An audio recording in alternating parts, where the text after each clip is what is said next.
Radhe Radhe everyone. आज की video में मैं आप सभी को पुत्रदा एकादशी की पूजा विधि दिखाने वाली हूँ। पुत्रदा एकादशी जो कि संतान सुख के लिए विशेष मानी गई है और अगर एक दंपति द्वारा सही तरीके से पुत्रदा एकादशी के नियमों का पालन करते हुए व्रत किया जाए तो उन्हें संतान सुख की प्राप्ति जरूर होती है। पुत्रदा एकादशी के व्रत में गौ माता का और उनके दूध का विशेष महत्व है। तो अगर आपको गौ माता का दूध मिल जाए या दूध से बना घी मिल जाए या गोबर मिल जाए, जो भी चीज आपको मिल जाए किसी भी रूप में, आप उसका प्रयोग पुत्रदा एकादशी के पूजन में जरूर करें। और पुत्रदा एकादशी साल में 2 बार आती है, एक पौष मास में और एक श्रावण मास में। तो श्रावण मास में पड़ने वाली पुत्रदा एकादशी का व्रत साल 2025 में 5 अगस्त को रखा जाएगा। तो देखिए, सुबह सवेरे स्नान आदि कर्मों से निवृत्त होकर आप इस पूजन को देखिए अपने घर के मंदिर में भी कर सकते हैं या अलग से चौकी लगाकर भी। तो यहाँ पर मैंने चौकी लगाकर उसके ऊपर लाल और पीले रंग का वस्त्र बिछा लिया है। एक पीतल की थाली लेकर उस पर तुलसी दल रखकर हम भगवान विष्णु के बाल स्वरूप यानी लड्डू गोपाल को स्नान कराएंगे।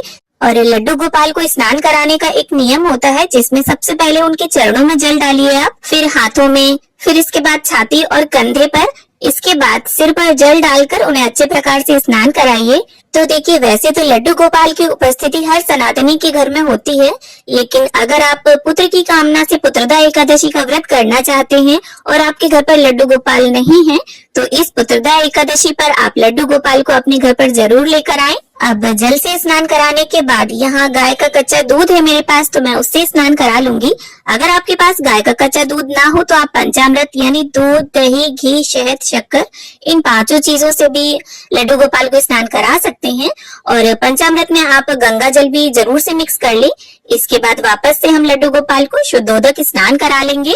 तो देखिए, लड्डू गोपाल की सेवा में, उनकी पूजा में आप जितना प्रेम का और अपनेपन का भाव लाएंगे, आपके समर्पण से, आपकी भक्ति से लड्डू गोपाल उतनी ही जल्दी प्रसन्न होंगे। अब स्नान कराने के बाद अच्छे प्रकार से हम लड्डू गोपाल का अंग पोषण कर लेंगे। कोई भी वस्तु लड्डू गोपाल के ऊपर लगी नहीं रहनी चाहिए। और ये जो जल है इसे देखिए आप चरणामृत के रूप में पी भी सकते हैं सभी लोग परिवार में, और अगर अतिरिक्त हो तो किसी भी पौधे की जड़ में डाल दें। अब चूंकि श्रावण मास की पुत्रदा एकादशी है और श्रावण मास में चारों तरफ हरियाली खुशहाली का माहौल होता है, तो यहाँ पर हरे रंग की पोशाक पहनाकर मैं अच्छे प्रकार से लड्डू गोपाल का श्रृंगार कर लूंगी।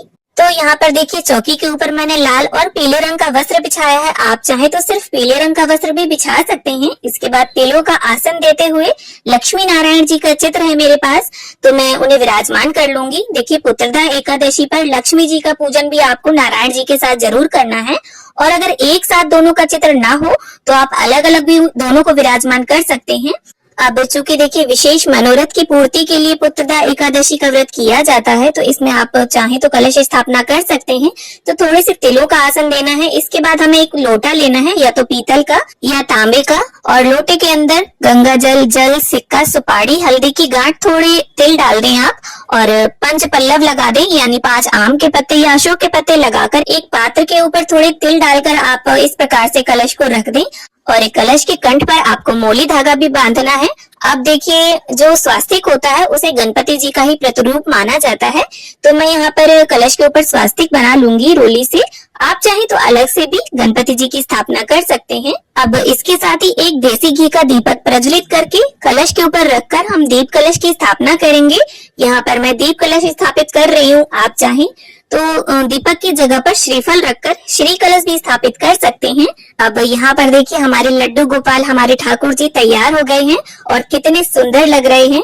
देखिए, लड्डू गोपाल को जब हम प्रेम भरी और सुंदर दृष्टि से देखते हैं तो वो साधारण से कपड़ों में भी बड़े ही मनमोहक लगते हैं। तो यहाँ पर थोड़े से तिलों का या पुष्पों का आसन देते हुए हम लड्डू गोपाल को विराजमान कर लेंगे। और इसके बाद जैसा मैंने बताया, लड्डू गोपाल को गैया अति प्रिय है, तो अगर आप चाहें तो एकादशी की तिथि पर गौ माता की ऐसी मूर्ति लेकर आएं जिसमें उनका बछड़ा भी साथ में हो। अब देखिए, लड्डू गोपाल को तो हमने अच्छे प्रकार से स्नान करा दिया है, और एक गंगा जल और फूल की सहायता से स्नान के भाव से हम लक्ष्मी नारायण जी को, गणपति जी को, गौ माता को जल का छींटा दे देंगे और चौकी का भी शुद्धिकरण कर लेंगे। अब वस्त्र की भावना से हमने गणपति जी को कलावा अर्पित कर दिया है, लक्ष्मी नारायण जी को कलावा अर्पित कर दिया है। अब इसके बाद सभी को हम तिलक कर लेंगे। तो देखिए, पुत्रदा एकादशी का व्रत बहुत ही प्रभावशाली होता है और साल में 2 एकादशियां आती हैं पुत्रदा। और अगर आप संतान की या पुत्र की कामना रखते हैं तो आप दंपति दोनों मिलकर साल की दोनों पुत्रदा एकादशियों का व्रत धारण कर सकते हैं। अब इसके साथ ही सभी को हम तिल समर्पित कर देंगे। एकादशी पर चावल का प्रयोग नहीं किया जाता है, न ही पूजन में और न ही खाए जाते हैं। और जो भी साधक व्रत धारण करते हैं एकादशी का, उनके लिए तो दशमी के दिन से ही नियम शुरू हो जाते हैं, दशमी को भी वो चावल नहीं खाते हैं। अब इसके बाद सभी को हमने इत्र अर्पित कर दिया है और गणपति जी को यहाँ पर धूप घास और लाल रंग का गुलाब मैं समर्पित कर दूंगी। और इसके साथ ही भगवान विष्णु को यहाँ पीले गेंदे के फूल और माता लक्ष्मी को लाल गुलाब में अर्पण करूंगी। और गौ माता की सेवा के लिए अगर आप ज्यादा कुछ ना कर पाए तो रसोई की पहली रोटी निकालकर उन्हें खिलाकर ही घर के सभी सदस्य भोजन ग्रहण करें। और आप चाहें तो महीने में एक बार या कभी कभार गौशाला जाकर चारा दान करके आ सकते हैं। तो यहाँ पर पुत्रदा एकादशी के पूजन में आपको दूध का भोग जरूर रखना है, कच्चे दूध का। तो यहाँ गाय का कच्चा दूध मैंने ले लिया है और इसके साथ ही मैं पेड़े का भोग भी अर्पित कर दूंगी। और देखिए, अन्न का भोग नहीं लगाना है, फलाहार भोग ही हमें अर्पित करना है। और गणपति जी के लिए यहाँ अलग से मैंने पेठे का और अनार का भोग रख दिया है, क्योंकि गणपति जी के भोग में तुलसी दल नहीं डलेगा। अब इसके साथ ही भगवान विष्णु और लड्डू गोपाल को हम मंजरी अर्पित कर देंगे, हरी मंजरी। उसमें 1-2 पत्ते तुलसी के भी आप रहने दें। और तुलसी भी देखिए, एक दिन पहले ही आपको तोड़नी है, एकादशी पर तुलसी नहीं तोड़ी जाती। और भोग में तुलसी दल जरूर डाल दें, क्योंकि बिना तुलसी के श्री हरि भोग को ग्रहण नहीं करते। अब इसके बाद अगर आप चाहें तो मुख शुद्धि के लिए एक पान के पत्ते पर सुपारी, 1 लौंग का जोड़ा इलायची और थोड़ी सी मिश्री या बताशा रखकर इस प्रकार से श्री हरि और माता लक्ष्मी को समर्पित करें। आप देखिए, भोग अर्पण करने के 10-15 मिनट बाद आप ठाकुर जी को उनकी प्रिय बांसुरी देना ना भूलें। और वीडियो के अंत में एक उपाय भी मैं आपके साथ शेयर करूंगी, जिसे अगर आप कर लेते हैं तो निस्संदेह आपका जो मनोरथ है संतान प्राप्ति का, वो अवश्य पूर्ण करेंगे लड्डू गोपाल। अब इसके बाद हाथ में थोड़े से पुष्प या तिल लेकर हम पुत्रदा एकादशी की व्रत कथा पढ़ेंगे। और कथा पुस्तिका के अंत में भगवान श्री हरि की आरती भी लिखी होती है, आप चाहें तो वहां से देखकर पढ़ सकते हैं। और कथा पढ़ने के बाद हाथ के पुष्प या तिल हम भगवान के चरणों में छोड़ देंगे। और इसके बाद बड़ी ही प्रेम भाव से हम गणपति जी की, दीप कलश की, माता लक्ष्मी की, श्री हरि की, लड्डू गोपाल की, सभी की आरती उतार लेंगे। तो देखिए, पुराने टाइम से ही ये बात सिद्ध होती है कि गौ माता की सेवा में इतनी शक्ति है कि राजा दिलीप, जिन्होंने अपने पुत्र राजा रघु को माता कामधेनु की पुत्री नंदिनी की सेवा करके ही प्राप्त किया था। और राजा रघु के नाम पर ही श्री रामचंद्र जी का जो वंश है वो रघुवंश कहलाया। तो इस प्रकार से आरती संपन्न करने के बाद जल फिराकर पूजा का आचमन कर ले, हाथ जोड़कर सभी से पूजा में रही कमियों के लिए क्षमा याचना कर ले और लक्ष्मी नारायण जी से अपने मनोरथ को पूर्ण करने के लिए प्रार्थना करें। और हो सके तो देखिए, दोनों दंपति मिलकर इस पूजन और व्रत को करें। और अंत में पूजा में रही कमियों को पूरा करने के लिए अपने यथा सामर्थ्य कुछ दक्षिणा जरूर निकाल दें। और इस दक्षिणा को द्वादशी वाले दिन आप ब्राह्मण को दान करें। अगर आप सीधा निकालते हैं तो उसमें रख दें, या खाना खिलाते हैं ब्राह्मण को तो दक्षिणा स्वरूप उन्हें भेंट में दें।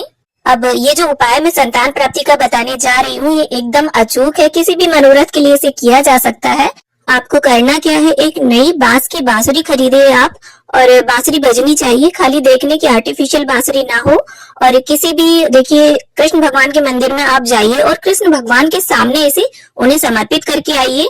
क्योंकि देखिए, बांसुरी ऐसी चीज है जिसे कोई भी अगर लेता है तो सबसे पहले उसे बजाकर देखता है, चाहे उस व्यक्ति को बांसुरी बजानी आती हो या ना आती हो। और अगर आप कृष्ण भगवान को ये बांसुरी देते हैं, जो ऐसी मधुर बांसुरी बजाते हैं कि जब वो बांसुरी में फूंक डालते हैं, उसकी आवाज से सभी अपना काम काज भूलकर मंत्रमुग्ध हो जाते हैं। तो अगर आपके जीवन में भी ग्रहों की किसी भी प्रकार की कोई बाधा है संतान प्राप्ति में, तो वो सभी बाधा, सभी दोष नष्ट हो जाएंगे।